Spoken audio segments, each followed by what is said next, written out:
Hey there. Today I want to share a little bit about our time in India. So the season was 2012. This was autumn or fall in the lead up to the election in America.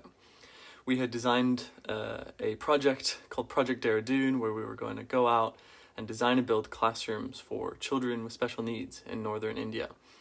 I remember the day that we arrived was one of the first days of the monsoon, and it absolutely poured with rain.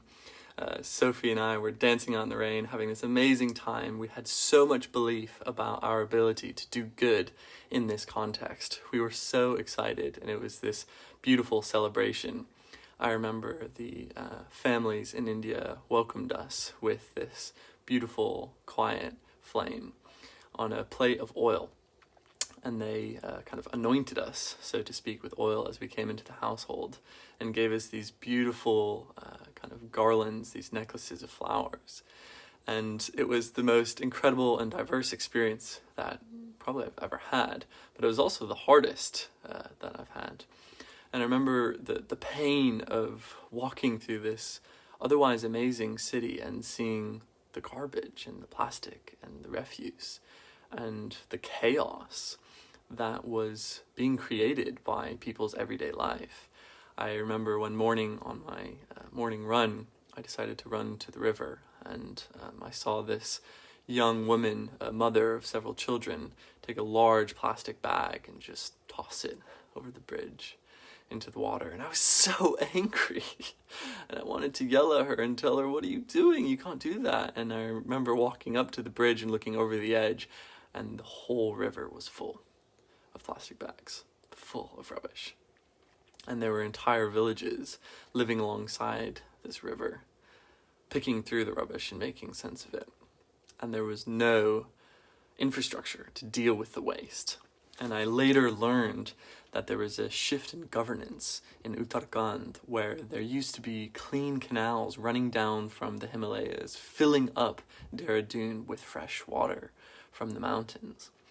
And for some reason, this new government decided to let go of some of the measures that they'd had in terms of waste and recycling and all of this.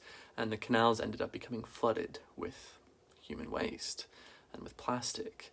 And the whole city stank. And it was just this horrible travesty, seeing a potential place that could have been like the canals in Amsterdam, having water running through a city, attractions for people from all over to come and see.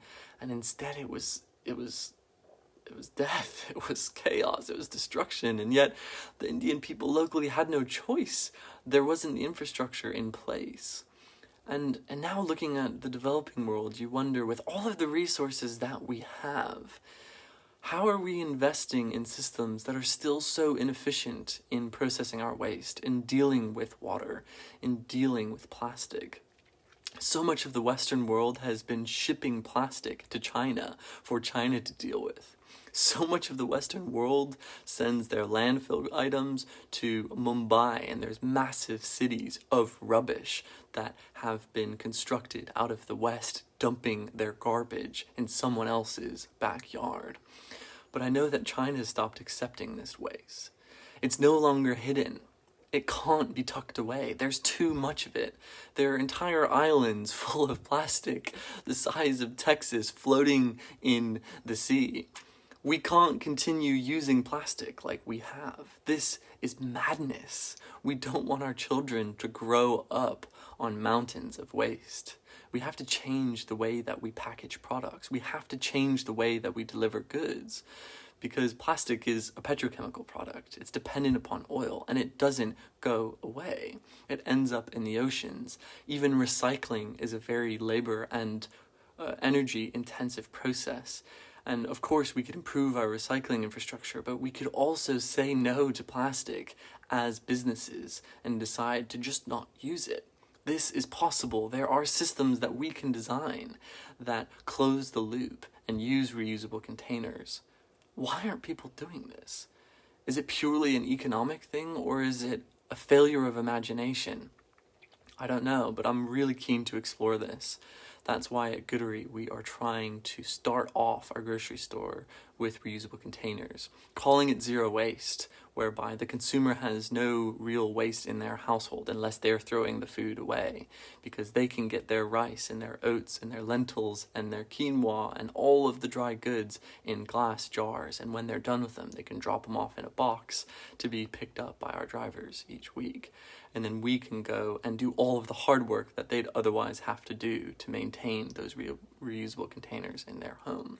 We can buy in bigger and bigger quantities at our fulfillment center, wholesale, and ask from our suppliers to reduce the amount of waste, to reduce the amount of plastic, and come up with ingenious ways to use and make use of that stuff. And I think that conversation to go all the way up the supply chain and say, hey, this seems a little bit ridiculous how much plastic or how much paper or how much stuff we're using. Can we try something different? I think those conversations can be really meaningful, especially when consumers are driving it. So I just wonder what you have done and what you are learning in this time about reducing plastic and reducing waste, seeing the impact on your environment. Are you aware of where your plastic goes?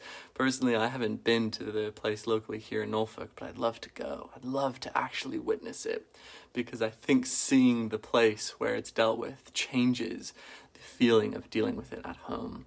If we can start doing a little bit more work to take the burden off the planet, I think the world would be a lot better place. Hopefully that we can do some of that for you at Goodery, and hopefully other businesses will do the same. Thanks for your time today.